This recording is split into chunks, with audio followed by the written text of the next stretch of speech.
Pumpkin. Pumpkin, the sun's out. Look, Pumpkin, look. Look, the sun's out. You don't care. You don't care. You don't care. Don't you care? I'm excited. Okay. Just finished filming the Amaryllis video. Need to move these guys. I can't quite bring them in the house just yet because the window's still full of other plants, so I need to move these. Gotta put them over on the tiki bar for now.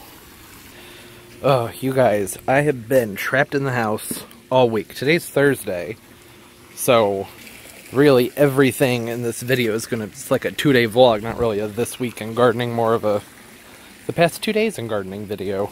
Okay, I think that'll do. So yeah, it has been so cold and dreary and rainy here. What's up with my camera? That's a little bit better. It's been really cold. It's been, you know, in the upper 20s through the lower 40s all week, and misty, rainy, wet. So really the only time I've stepped foot out here in the past week has been when I did the video on microclimates, and then I took myself back inside because I'm not looking to stay outside and freeze my pseudobulbs off and just be miserable. So basically everything is still in the same state it was last week's video when I moved all my plants, and except the mess is still here that needs to be tidied. I'm gonna be working on that a little bit today and then throughout most of next week. I hadn't done it yet because I looked at the forecast and was like, okay, it's gonna be really cold for about 5 or 6 days and wet, but next week it's going to be in the 60s, almost up into the 80s, so I think I'll wait until it warms up to go ahead and start cleaning and tidying. So that's what today is. The sun came out. So nice to be outside again. But the first thing I need to do is get those succulents out of his mouth, which really should be pretty simple because I highly doubt in the couple weeks they were in there that they've taken root. I'm going to go ahead and say probably not. See, nothing's really happened there with those guys. I need 2 hands for this one because these guys kind of just fall apart when you touch them. Yep, needed 2 hands for that. Go ahead and get the dirt out of his mouth and get him cleaned up so I can put him with the other Halloween decorations. I need to repot these guys. And I should probably be using a pot that's a little bit more shallow, but this one's right next to me, so it's what I'm using. These guys kind of tucked back into place. Get you in there, and now you, and you. Done. It's not that pretty, but this is just to hold them over until I move on to use them for another craft. Or arrangement, I should say. Uh-oh. Ugh. Why is there a soda can out here? People are so messy. Alright, and go ahead and put him back with the other succulents over here. If that'll fit. Table's a little... You wanna just sit in here between these guys?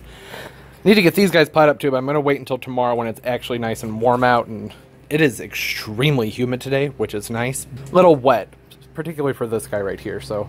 One more day for that. These guys are looking okay. I still need to get those stupid paper flowers off of there. Christmas cactus is popping open some flowers. Need to repot this guy, but this is not the most ideal time. I've had this for a really long time. There's 2 or 3 different plants in here, so all different color flowers. That'll be fun to see. Oh, and I went to Home Depot. I got some of these gray pots a while ago, and they had more. And I noticed the tag said 5.5 inch, and I was like, oh, wow, that's what I need. These rings here hold a 5.5 inch pot. 5.5 inch pots have been really hard to find, so I went ahead and I bought 6. I wanted to get more, but they really weren't very cheap. So, and it turns out I need 2 more. I thought I had enough. I need 2 more, but so I can finally start moving some orchids over from where I am sitting by the aquaponics tub back over here, finally. This has been where I've been sitting, doing some of my work when it was really cold out the last few days. Oh, I moved my beta into the aquaponics pond. Where'd you go? Where'd you go? And the neighbors' landscapers just showed up, so they're making all kinds of fun noise. But yeah, I moved my female beta in here. I have a few female betas, but one of them went rogue and decided to start beating up the other ones. So, she's in here now. Okay, that's extremely loud. I'll be getting back to this later. In the meantime, while they're out making all that noise, I'm gonna go through and start cutting back all of the stuff that died off from the frost. Okay, did that. Lots of pile of stuff cut up. Got all the dead stuff off the elephant ears. Remember, like I said, it was 27 a few nights ago, so there was a lot of die-off, but not as much as I thought there would be. It did. Really got those bananas pretty good. I need to cut that stuff off. What's weird, though, I'm about to get really tall here. See this banana? What happened? It's like completely uprooted.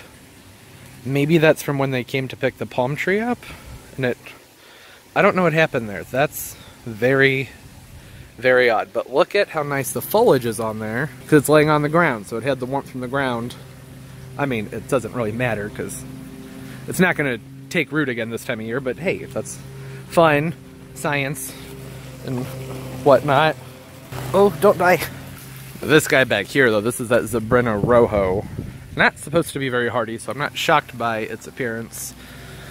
That one I'm just cutting all the way down. I thought about digging it up and saving it, but they're really cheap and easy to come by, and space is kind of important. It's hard to come by the space I need in the garage right now, so, because there's still a lot, there's more I haven't moved in yet. I have the sago palm, Washingtonia, 3 windmills, the 2 mule palms, some more queens and hibiscus, and there's still a lot of stuff to move in, but I hadn't moved them in yet because they could handle the cold for a brief period. Ash actually asked me about that. He said, is the stuff you have left outside? I guess that's not what you're bringing in, and no, they're just things that, like that queen palm, it can handle, you know, a few days of chill. It's alright, as long as it's not soaking wet. So, that's the answer to that. There's still plenty more to move in. I went ahead and I pulled out all my impatiens. They're over there. What's bizarre is I had some heliconia rhizomes that were starting to rot out, like late spring. So I put them in here, so it was kind of a dry, sandy area. And despite the colds, they started to grow, which is really frickin' weird. Why would they wait until it's frigid outside to start growing? That doesn't make any sense. Although, what does make sense is that the sun this time of year is very strong, particularly up against the side of the house, so this is probably just a warm spot. Maybe I'll dig those up. I don't know. I have so many heliconias that I'm overwintering. I may not bother. I pulled these extra lights out of storage in my basement. They need to be cleaned up. There's like salt in there. So I must have had this over a fish tank, probably from when I was a kid. I don't know. But that was loud. Because I need to get a few more lights up there. Going to do that later.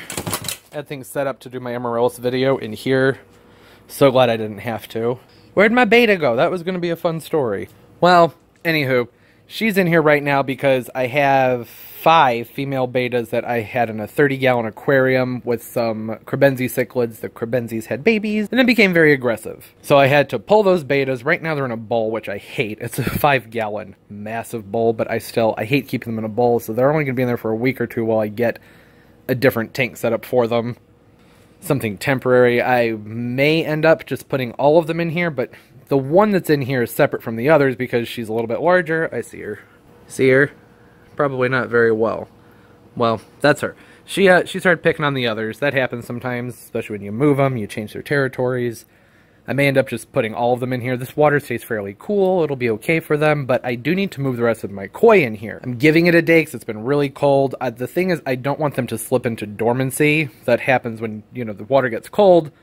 The koi go to sleep. You change their food up and everything, and they will sleep, basically. Kind of like a hibernation state until things warm up.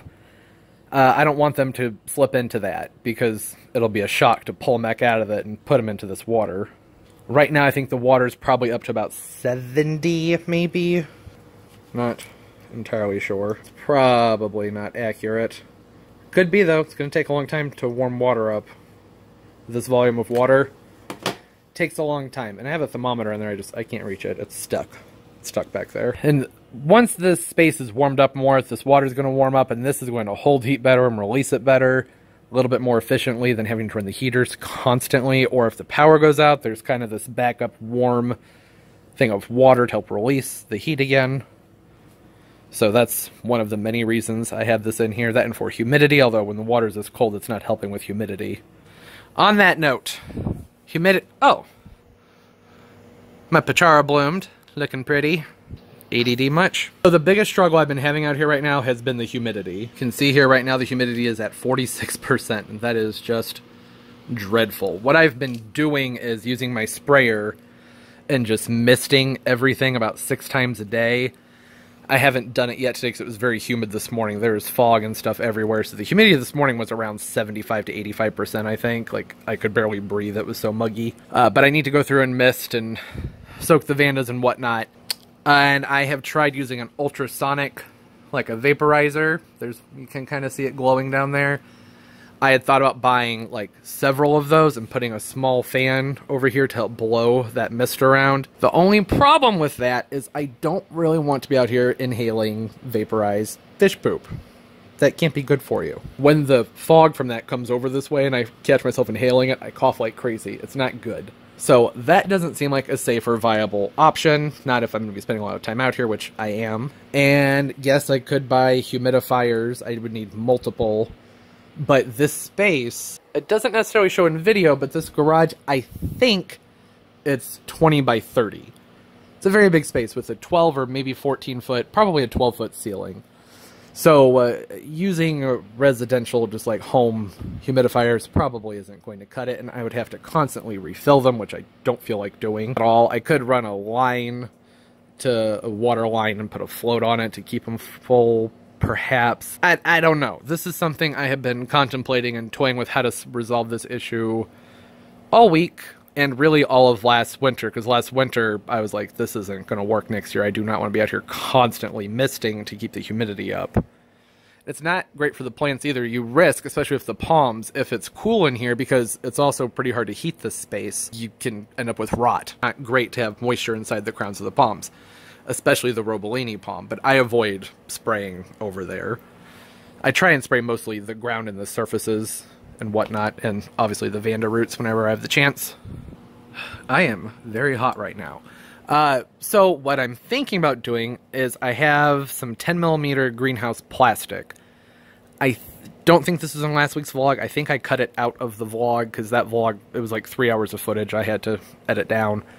But I'm thinking I might take that and, you know, hook it to the ceiling just around the area for the tropical plants. So, like, from right here, from the Adenidia palms, and down around where I put all the styrofoam on the ground, all the way to the wall. There's a window, kind of some light shining through here to there. So it would be basically from here to, like, right here that's enclosed. I think I can maintain the humidity in that space much easier, and then I'll try using a commercial humidifier, or a residential, you know, a home use humidifier.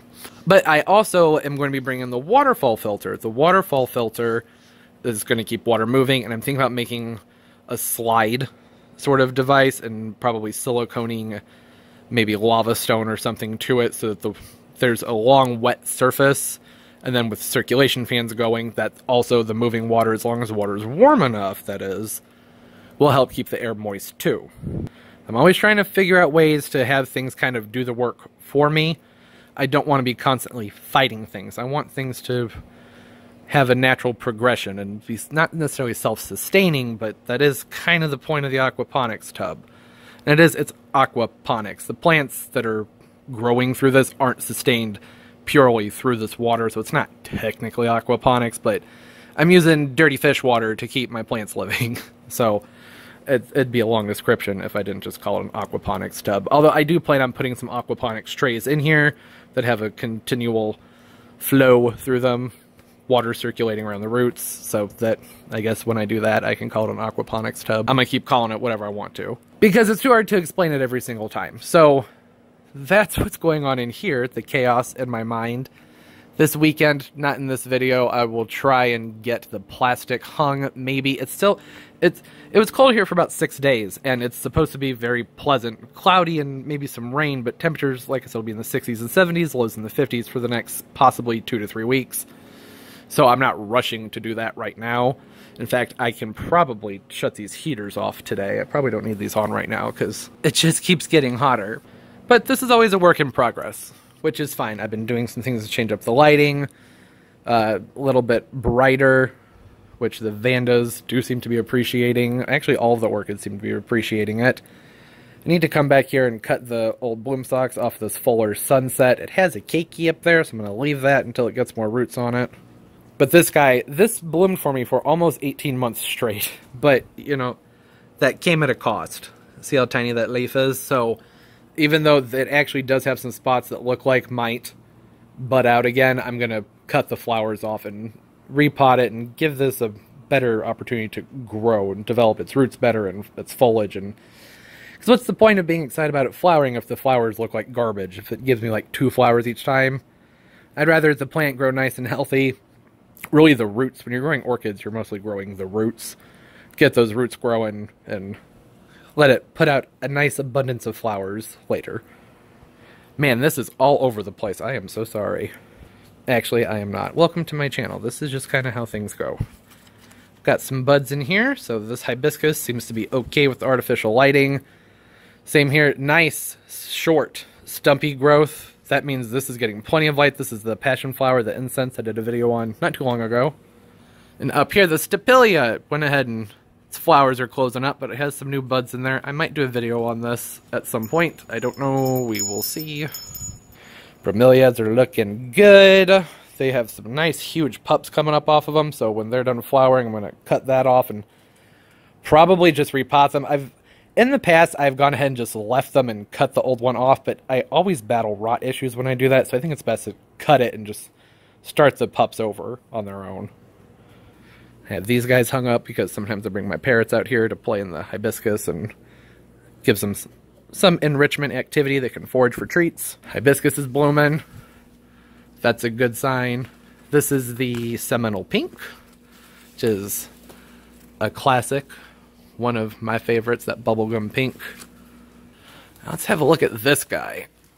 This is that black coral I repotted. Oh, looking good. New growth. Some spots look like they need to be cut back further, but that's a really good sign. I'm happy about that. You know, the black coral, I did a video on that. It's one of my favorites. It's just so, it's almost invasive to the eyes because the color is so dramatic. Color being that it's just black and shiny. But one thing I've noticed is that online I was getting all different reports. I was getting all kinds of different reports on its hardiness. Most things were saying 8 and up, some things were saying 9 and up. I think Monrovia was saying 7. This one right here had the 27-degree freeze, and you can see it's still got green down in there. So this might be hardy. I'm not sure. I'm going to go ahead and mulch this one very, very, very heavily, and we'll see next year. This is a nice warm spot here. There's the cement, body of water. It's kind of far away, but still a big body of water. And then pavement, and there will be a lot of mulch on this ginger and those bananas and the Chinese fan palm. So it's a nice microclimate right here. Good warm spot. So if it has a chance, this is the spot for it. I hear a bird in here. Not this year. Nope. I hear you. Where are you? Get out. Get out. Go. Go. I love y'all, but you need to go. Last year, these guys were in here building nests and wasn't working for me. Yeah, I hear you. Go on. Shoot. Okay, it'll figure its way out. They think they get confused because they're outside and then they see a jungle in here. Okay, it's gone. You know, I don't blame them, but I can't have them digging stuff up and making nests and pooping everywhere, although the poop's good for the plants. I don't prefer it. Oh, so sad. Poor impatience. Poor little babies. Oh, microclimate. Left that out for the trick-or-treaters. They didn't take it. Speaking of microclimates, again, notice the impatiens up against the house? This stuff, I don't like you. I don't like you one bit. Yeah, these are all looking okay. That one's a little sad, but, I mean, the tropical fuchsia's doing alright, and, yep. Things are warm up here. Forgot to move that into the sun. Might be too late. That thing's really taken off. Got a package. Oh, it's very heavy. Now this, I just ordered yesterday. So I'm a little surprised it's already here. Oh, it looks like someone was doing some math here. Way to go. Good job on addition. Here. Oh, you're welcome. This is my new fan. This is huge. Wasn't expecting it to be so big. I don't even know if I'm able to make this fit. I was withholding so many that's what she said jokes just then. Oh, what do we have here? Well, this is the iPower duct fan. Inline duct fan. I was gonna order the 4-inch, but the reviews were talking about how it's great for their small tents, like grow tents. Thought that would be big enough for the garage, but this thing is massive. And this carbon filter. Now, I've wanted to put a carbon filter in here for a really long time just because with the aquaponics tub, sometimes things get really stinky. It just smells like fish. And the carbon helps remove that from the air. Typically, I'm not going to say 100%, but most people who buy these are growing marijuana. And this is something that's used to help clean up that stench. Obviously, you guys see, I'm not doing that. No illegal activities happening here. I just want nice, clean air. Somewhat odorless air, especially for the orchids. Things get kind of dirty and dusty in here. And any more air circulation I can get, the better. Now, I ordered a variable speed thingy, you know, a little knob you turn to adjust it from high to low. I have to be considerate of how much electricity this is going to use too, so it's not going to run all the time. I don't think that'd be good for it anyways.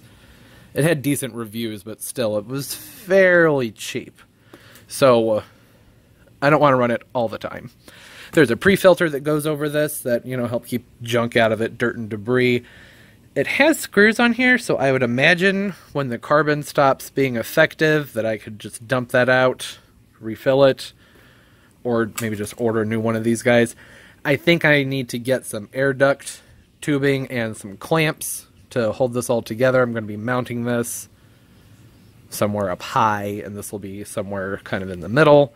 This is also, I want this maybe hanging from the ceiling so that it's going to blow the hot air around in that area that I'm going to be putting the vinyl in, just help bring the warm air back down and circulate things a little bit. Noise might be an issue. I don't really know, but since I don't have my duct tubing, my air duct tubing, or any clamps, or the speed thingy, I'm not going to get to this today, but still, kind of exciting. I've always wanted this out here. It'll be better for the orchids too, because I really just feel like the air gets kind of gross and stale. Even with, I have a circulation fan in here, but even with that going, I don't know. I think that, you know, since they grow up high in the trees where there's lots of airflow, you know, clean, pristine airflow, minus any pollution that moves their way, that clean air is important. So that is certainly going to help. Can I help you? This is just kind of what that's I not a had to go flower. with. Not a flower. Excuse you. Okay, I'm not gonna lie, I'm kind of mortified right now. I was just watching this video, the Amaryllis video that I just made public, and some of my edits didn't take. Watch this. Watch. Look at that. Hi. Yeah, that was not supposed to be in there. I'm so sorry. And then this part right here, there was like a big gap where I'm moving my camera. That's not supposed to be there. What happened? I usually always go through and watch my videos before I process them and upload them. I didn't see these things, so the video's up, it's public, is what it is. I am so sorry. I take the quality of the videos very seriously. I mean, sometimes they're a little bit sloppy, but that's when they're supposed to be sloppy. But yeah, that's just embarrassing. But like I said, it's up, it's public. I'm going to change the title to Sloppy Bulb Haul and Unboxing. Oh, man. So, and you know, my video from this past Tuesday was my 200th video, but technically it was not. That's how many videos I've made and uploaded, but they don't usually see the light of day if I don't absolutely love them. So these are all videos that I've made that never saw the light of day because I didn't like them. And then I have my public videos. Oh, goodness. That is so embarrassing. I cannot believe that happened. Hey, let's respond to some comments. Haven't done that in a while. And I had a comment. I had a comment from Rose. Where'd it go? Oh, why did you get moved to the spam? Rose isn't spam. Rose asked me a couple questions. One of them kind of long, which I don't mind at all, but I think it might take me a minute to answer, which is why I'm doing this in the video. This is from the microclimate video. How do I track the sun without a time-lapse camera and standing outside? Yeah, that can be kind of tricky. Really, it's just about kind of knowing your space, and it's taken me a few years to really get a grasp as to where the light is in my yard and how it changes throughout the year. If you don't, you know, live that close to the equator, then the sun, the angle changes a lot. So that can be kind of tricky, you know, figuring out where your sunny spots are. It sounds like your front yard gets morning sun and then a break, and then part of it gets afternoon sun or evening sun. Am I reading that right? Front part of your yard gets the last hours of evening sun. Back part against the house gets none. You have clay. You dug out a layer. It's still in its original state.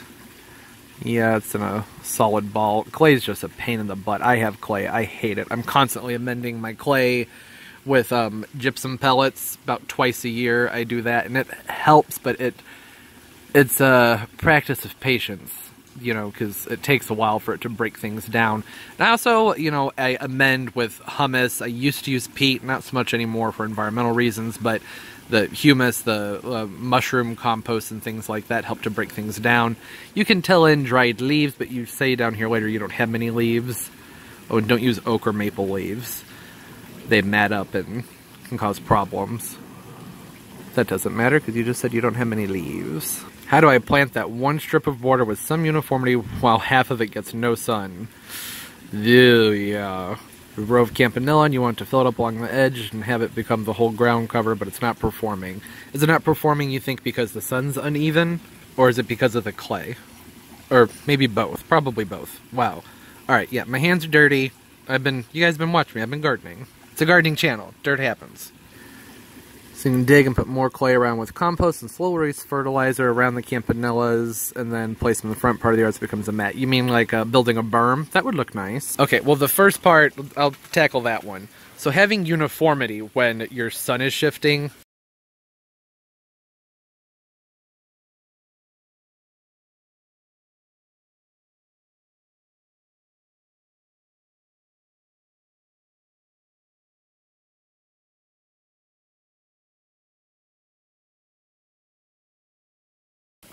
That's tricky.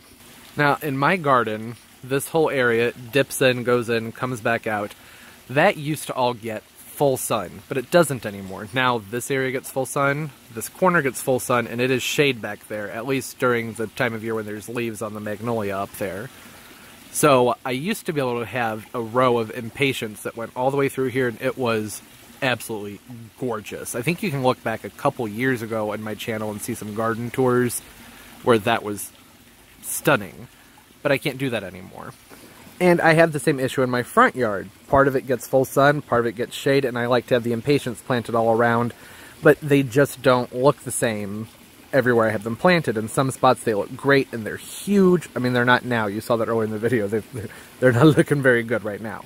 But where they're getting more sun, they're looking great, and where they're in dark shade, they're much smaller. So it's not uniform, it's not even, and it drives me crazy.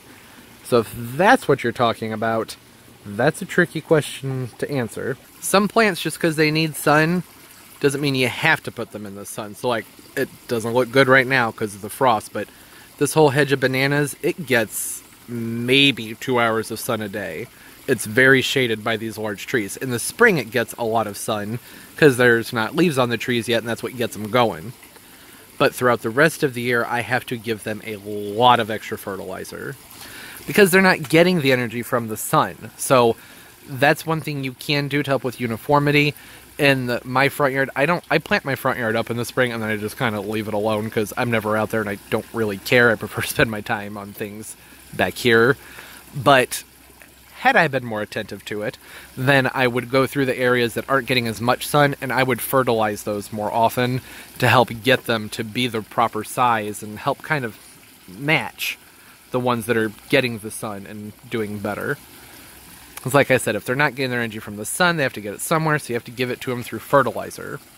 I'm not saying that you can plant fulsome plants in the pure shade. It varies from plant to plant, but if they're not getting proper sun, they need fertilizer. A lot of fertilizer. Not a higher quantity of fertilizer, but a higher frequency of fertilizer. And then plant characteristics are different between the sun and the shade. I talked about this in the Croton video, that in the sun they're going to be a little bit more squat and more full, and in the shade, you know, the Crotons are kind of empty down low but bigger up top. Things will be a little bit more lanky, so you give them that extra fertilizer, maybe they'll grow up and be the same height as your other plants, but they maybe won't flower as profusely, in which case you can, you know, fill in with some bone meal and some other things to try and get more flowers out of them, or blooming fertilizer, which I know is a debatable thing, but you can try it if you want to. I use blooming fertilizers and they work wonderfully, but it's best to just, you know, have your plants be healthy and they'll do what they're supposed to do. Okay, and the next part, you're saying you could dig up more clay and fill that back in with compost. That works well. You have to be careful. Anytime you're digging out clay, I've learned this the hard way in my yard, when you dig out that basin that you're going to plant in, sometimes the edge of the shovel can create kind of a clay bowl in the ground and can retain water. So make sure if you do that, that whenever you're digging in clay, really, to score the sides of that hole with your shovel. Add in some gypsum if you have access to it, pelletized gypsum. I've heard eggshells also work well, and they help release calcium into the dirt. And then, yes, fill that back in with compost. And slow release fertilizer. You wanted to use the technique of a fence around your azalea and fill it with leaves. You just don't have that many. Yeah, if you don't have leaves, that can be tricky. You can use straw. That works too. But I don't really know where you got straw. Aphids. Oh, I hate them. They're such a pain. Now, I didn't know it got that cold where you were. You're in Holland, correct? That you would need to protect your azaleas so intensively. I'm not really sure, but azaleas have different hardiness too. I don't know what type of azalea that you have. The azalea I potted up in one of my videos a while ago. I'm going to dig out a basin in the ground, put that in the ground, and probably pile leaves on top of that to protect it. So you can do that, or maybe even cypress mulch, but maybe put synthetic quilt batting or frost cloth around the azalea. So say, you know, you have an azalea right here, put that around it so that the mulch isn't coming into direct contact with the wood, because that could rot it. And then you could use a loose mulch, like a cypress mulch, that's nice big chunks, so that there's still some air moving in there, but it's protected from the wind. That might work for that. Okay, and this is about the amaryllis video I was just talking about, which I'm horribly embarrassed with the fact that the rough copy's the one that went up. So sloppy. Even though I say perfection is boring, that's still embarrassing. Oh, you just got an amaryllis face. Oh my gosh, Rose. Oh, you just reminded me. Right here, I have my amaryllis face. Excuse you. I should have just potted up one of those amaryllis in my amaryllis vase. It was sitting right here. Oh well, I have more bulbs. I have tons and tons and tons of amaryllis bulbs, so well, later. Thanks for reminding me. Okay, and then potted hers up with aquarium gravel. I thought about doing that, but all of my aquarium gravel is like neon and rainbows, because welcome to my channel. It's all about things being bright and vibrant and kind of tacky sometimes. Yes, after Christmas time, go ahead, everybody, buy some nice cheap amaryllis bulbs and experiment with them. They're not too hard to divide. I haven't divided mine up. Last year I did a video where I cut it in half so we could kind of look at the anatomy of the amaryllis bulb, but most of mine put out offshoots. I've had some of them for several years. That one that has 3 or 4 offshoots on it is probably a 5 or 6 year old bulb. And then I just make sure that they get well rooted, and then I'll divide those little offshoots up. And then I, you know, dry them out and do the same thing you do with them when you're storing them. P.S. The moss hates yeah, moss does not like fertilizer. The moss is just temporary. When I can find dried synthetic moss, I'll put that in there. If I stumble upon some marbles or some rocks, I'm going to be swapping out the moss. I just use the moss for now because it's what I had. And it looks okay. Yes, I will be fertilizing it after it's bloomed. I'll be growing it just like any other tropical plant. Lots of water. The only reason I don't water them heavily in the beginning is because they can rot. So that's why I was saying to water them carefully in the beginning, and mostly really just keep the water out of the crown. They like a lot of water, but they don't necessarily like to be sitting in dirty water, even though they do find in those vases. Eventually you need to get them into soil. After they're done flowering is fine. That's when they need, you know, more nutrient. Most of the nutrient that they use for blooming is already stored in the bulbs. Have I had success with seeds? Yes, I have had success with seeds. Should I just wait until it's time to harvest the seeds to talk about that? It's pretty much just what I said. I just let them fall off, and you plant them just like you do any other seed. I just kind of sprinkle them on top of the potting mix and keep them wet, and they'll usually take off on their own. And I just remind you to make tags. You're welcome. Yeah, so Derek said he likes this, wants a Santiago now. I did go ahead and put a link in the description of the video to the Amazon seller that's selling those. It's kind of a pricey bulb, though. It was a pretty big bulb. Yeah, they said, I'm so jealous of your string of pearls. That's on my that's on the Amaryllis video. Were they in the... I don't know. That might be glitching here. Yeah, I love the string of pearls, too. They're pretty awesome, just like all you guys. Oh, and another comment just rolled in from Kathy. Have you ever ordered from Easy to Grow Bulbs? No, I haven't. What's that? Let's see, I'm going to go ahead and pull that up. Well, that was right there waiting for me, I swear. Google listens to us. Oh, that took me right to the Papilio. $18.95. Hey, I got 3 of them for not much more than that, but maybe this is a much larger bulb. I don't know. Nice directions. Oh my goodness. Oh no. Fall ordering, bearded iris, daffodils, tulips, specialty bulbs, bare roots, edibles, fully rooted plants. I want to look at specialty bulbs. Oh my goodness. Oh, there's a lot of fun stuff to look at in here. Kathy. Oh no. Look at all of these amaryllis bulbs. Amaryllis papilio butterfly. Is that different? I don't think that's different. Lots of awesome amaryllis bulbs in here. Oh, there's a whole nother page. La Paz. I have that one. I like it a lot, but its flowers didn't last very long for me. Maybe that was just... It was a small bulb, so maybe this year will be different. This is pretty cool. I was just saying, I have a whole bunch of amaryllis bulbs. I probably don't need more. Oh, what? I didn't know I could do that. That's good to know. I'll probably never do it again. Oh, man. Kathy, thank you so much for informing me about that awesome website. Oh, another comment. Denise, when it blooms, do a video showing that... Yeah, I'm going to do that. I think I'll go ahead and do a video on harvesting the seeds. You can divide the bulbs. It's much more fast to divide the bulbs. Much more fast, much faster. Much more much... Okay.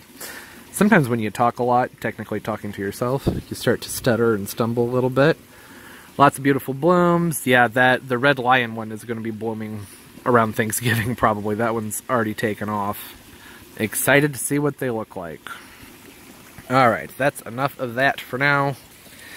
Next thing I need to do is I need to clean up out here. What a mess from all the rain and the storms and the pots being moved around and falling over in dirt and just... Oh, it's gross. I'm not going to do that in this video. It'll be... I'm not even going to... That's so boring. I'm not going to record me cleaning up. But next week, just remember how disgusting this looks. And next week, it'll be better. I also have a plan for my winter planters, so I'm going to get rolling on that this week. And then the exhaust fan and all kinds of fun things are about to happen. And those will be next week. Hopefully. This is that waterfall filter I was talking about earlier. Need to go ahead. The fish are all hiding in cold. I'm going to catch them later. Oh, and I still need to clean this guy out. Alright, that was easy. Okay. A lot of stuff has already happened in this video. I'm going to wrap it up because it's already all over the place. It's been real nice being able to hang out outside and play in the garden today and talk to everybody. A little bit bizarre because usually this is a week-long process for these vlogs. But it worked out okay because turns out I was pretty talkative today. So thanks for hanging out with me while we do some fun gardening stuff and talk about garden things and being garden nerds with me. Oh, that's so sad. Diplodinias. They don't like the cold. But I hope everybody's doing well. Don't forget to like the video, share the video, subscribe, do all of those things. I really appreciate it. I mean, you don't have to, obviously, but I mean, I would appreciate it. Really helps me out a lot. Oh, and comment down below, because like you just saw, I like talking to y'all. It's fun. If any of you guys ordered from Easy to Grow Bulbs, let me know. Maybe I should do an order. We can do an order together and do a haul video and review them. That might be fun. Okay, and here I am still rambling. This is... Welcome to my channel. That's just what I'm going to start saying in life whenever I start rambling or do something weird. I'm just going to say, welcome to my channel. Even when it's not a video. Just for fun. Just to confuse people. Wow, still talking. Okay, so... Hope everybody's doing well. And as always, keep on growing, everybody. Bye-bye.